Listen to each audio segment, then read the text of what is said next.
Hi everybody, I'm Brad. Welcome to the channel. Video I decided to do today is kind of a dual video. Anybody who's been following my channel for a while, you know that I'm a big fan of doing the blooms. I like blowing them out, spinning them out, swiping them, tilting them, whatever you can do with blooms. I'm all about the bloom. I have always used a US Floetrol with all the stuff you have to mix with it. So I recently bought the Australian Floetrol, and I've had really good results with it. But I've never done the exact same painting using the same paints in the same order, just with different cell activators. So I wanted to try that, but I also get asked a lot when I post my pictures on some of the Facebook pages, how do I make my Floetrol? What's my mix? What's my process? I've showed you guys several times now on my videos how I pour them, how I manipulate them, all that, but I've never actually shown the mixing process of how I mix my cell activators. So I thought, why not incorporate that into doing this test that I wanted to do to see what the big difference is between the two Floetrols. Because you hear all the time that yes, you can get close with using the US Floetrol and the Minwax and all the different stuff you have to do. And the purists that like the Aussie Floetrol say that it's just totally different, that you're not even close using that. So I wanted to see, you know, and the only way that I can think of to do it in a true heads-up comparison is for me to mix both of them right in front of you, use the same colors, lay them in the same order, try to blow them the same as much as I can, and then we'll see how it actually works out. All right, well, let me get the camera rearranged, move some stuff out of the way, and we will start doing some mixing. We'll mix up the two different cell activators first, and then once I get those mixed up, I'll move you guys up, and we'll actually do the two pours, one right after the other, and I'll do a close-up at the end of both pictures, or both paintings rather, I'm sorry, so that we can both see what the big difference is. All right, hold on a second, let me get rearranged. I'll be right back with you. All right, so let's mix up some cell activator. First up, we're going to mix up the US, and for my US formula Floetrol based cell activator, I use US Floetrol, the Flood Floetrol. I use the Minwax wood conditioner, and then for this tonight, we're going to do the Amsterdam titanium white. My ratio for my US mix is 3.5 to 1. I've already strained my Floetrol. I didn't want to waste a bunch of video time showing you that. It's going to be long enough. But I do a 3.5 Floetrol to 1 of the titanium white. And it doesn't matter what your measurements are as long as they're the same. For tonight, I'm just going to do teaspoons because I don't want to waste a bunch of product. So we'll do 3.5. There's 1. And you don't have to be exact. Just be close. 2. 3.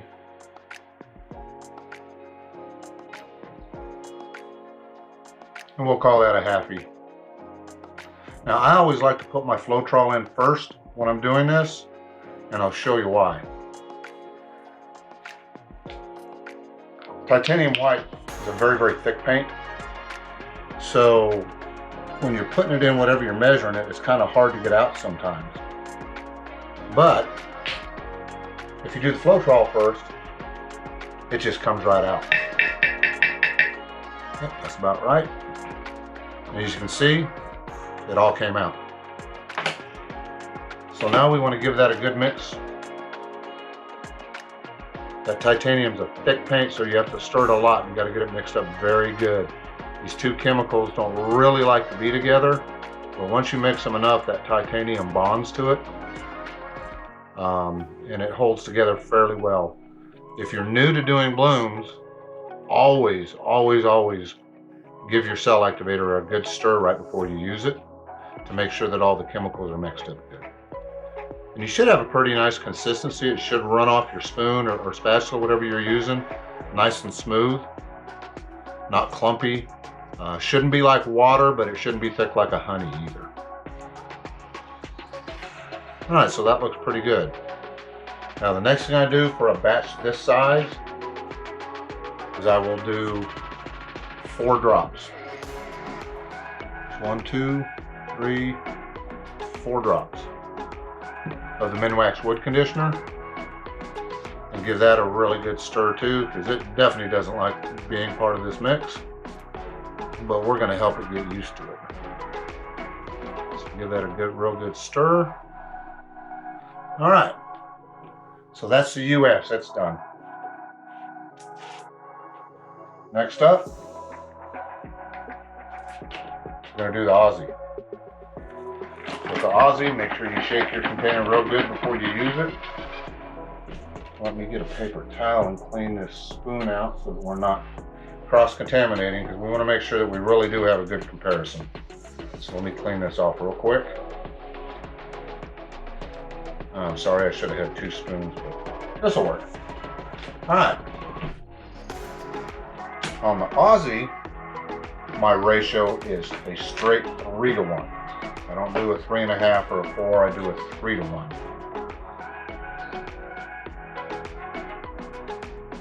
So there's 1, 2,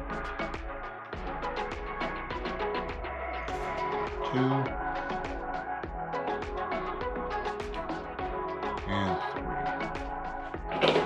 Put the lid back on. This stuff's expensive. We don't want to take a chance of spilling it. Alright, get our titanium white. And again, that's a 3 to 1, so we'll do 1 teaspoon.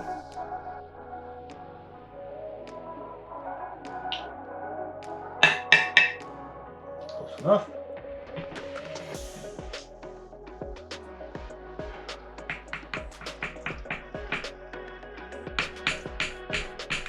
Make sure we get all that out. And we'll give that a good stir as well.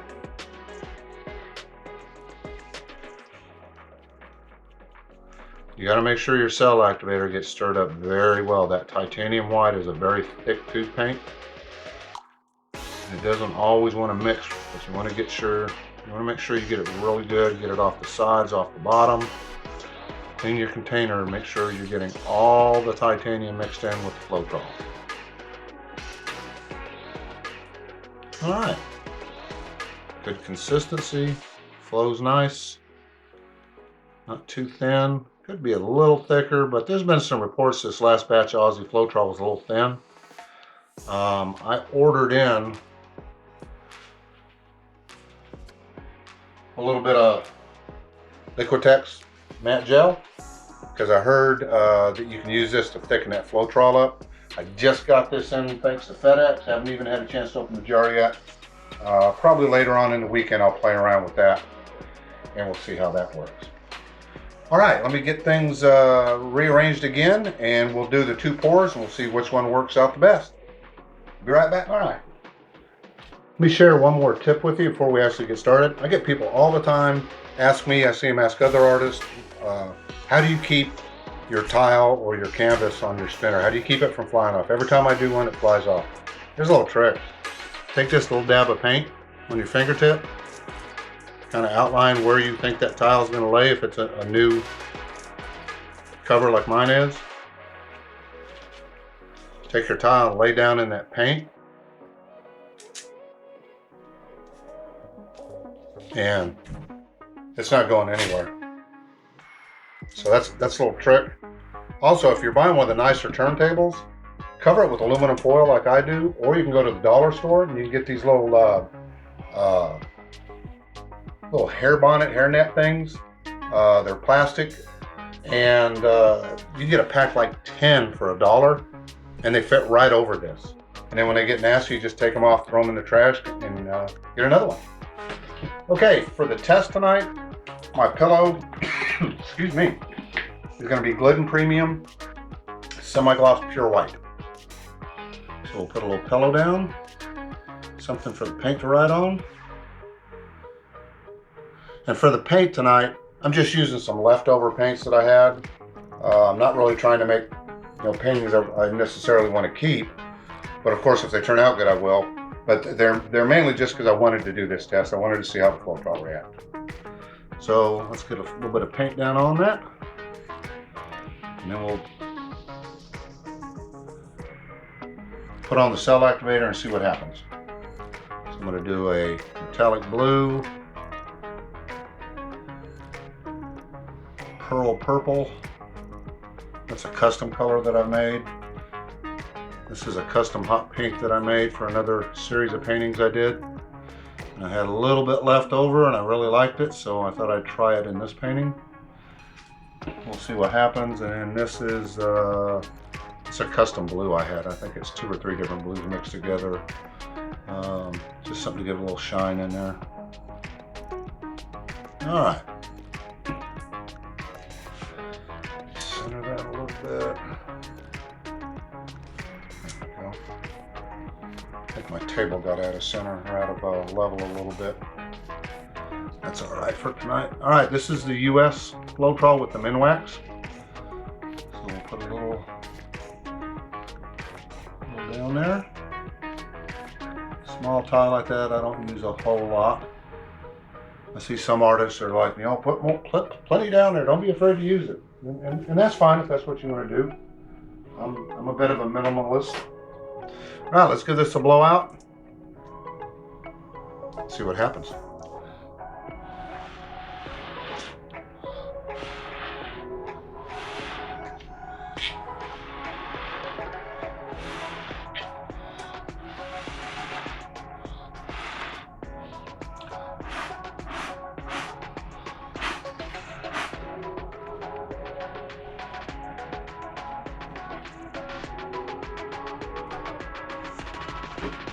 Sometimes you got to give that cell activator a chance to sink back in.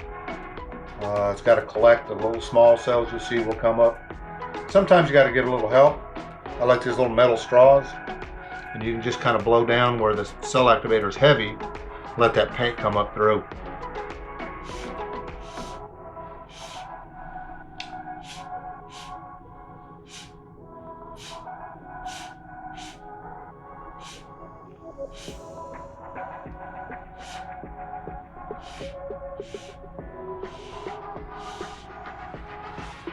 Okay, doesn't look too bad. Let's give it a little spin and see what happens. Now when I first start out, I like to give it a little spin one direction, another one back the other way, kind of keep the paint even. Maybe a little bit harder, get those cells to open up a bit. That's not too bad.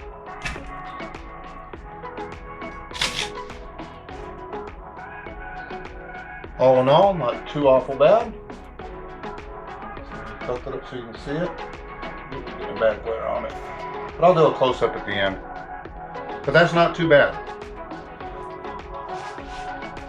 All right.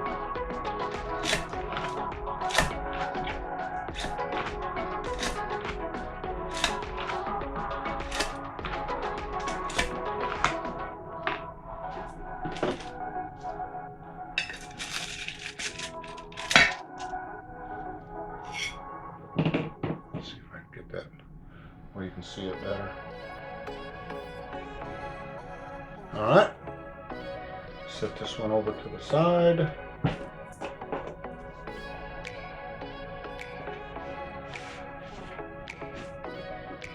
And we'll do the next one. Same thing, we're going to use the same paints in the same order, just with the Australian Floetrol cell activator. Again, we're using the Glidden Premium Semi-Gloss for the pillow.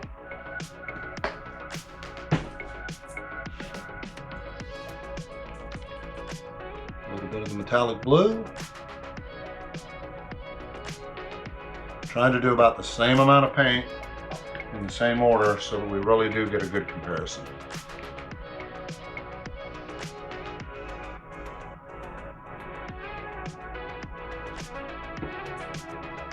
Hot pink. I sure hope I wrote down my recipe for this because I do like this color.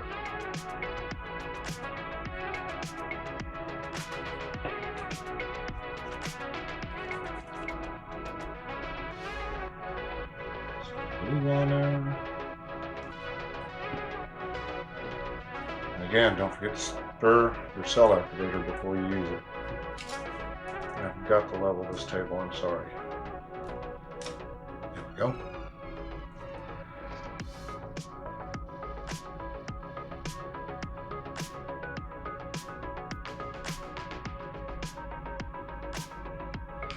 I think that's about the same amount.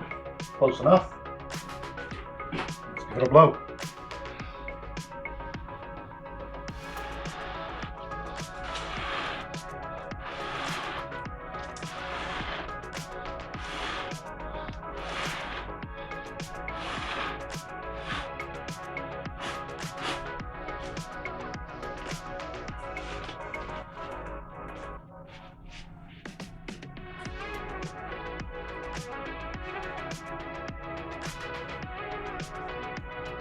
Wow, a lot more cells. When I bring you down for the close-up, I'll show you what the difference is, but the amount of cells is just so much different. Right now they're small, but when we spin that, they'll open up. You'll get to see them better. There's only one little spot that I think needs a little blow, so let's give it that. I'm going to try to do these the same. We want to be fair.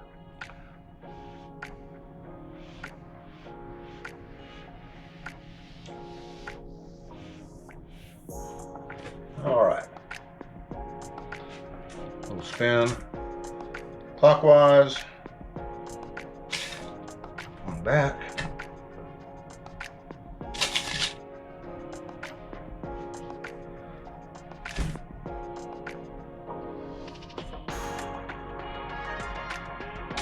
I spun the other one twice each direction.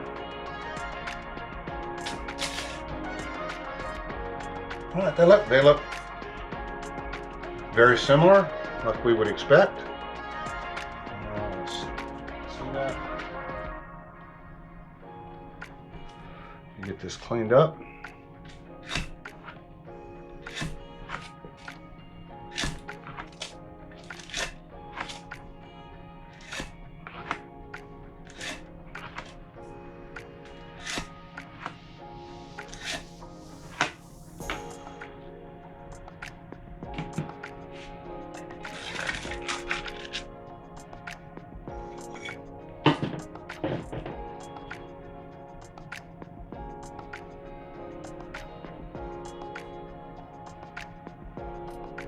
Beautiful cell in this. Beautiful cell. I'll get that one sat down. Okay, they are noticeably different. There's no doubt about that. They are noticeably different. Let me get some things cleaned up. Give me just a second. I'll be right back with you, and then we'll kind of do a close-up, and I'll tell you what I see is the big difference between the two cell activators. Okay, let me see if I can get a close-up that will actually show the cells and the definition. I hope you'll be able to see them. This is one with the US Floetrol. Not bad, not a bad bloom. But when you see it next to the Aussie one, there is a noticeable difference in the shape of the cells. The way they stretch out, the way they take on the color of the paint below, it's just there is a noticeable difference. I'm not gonna kid you on that. Let's see if I can get that close enough you can see it. Hopefully you can see the cells in that, and you can just see how much different they are. Anyway. It was a fun experiment. I can maybe see a use for using both depending on what it is you're trying to create. And you know, maybe you have better luck with the US mix than I do. Maybe you have a better recipe. If so, I'd be very interested to learn it. If you want to, you know, maybe drop your recipe down in the comments, then we can all learn from that. But I hope you enjoyed this. I hope you learned a little bit from how I do my stuff. And I'm glad you joined me. Thank you very much. Come back for the next video, please. And don't forget, subscribe, like, and share.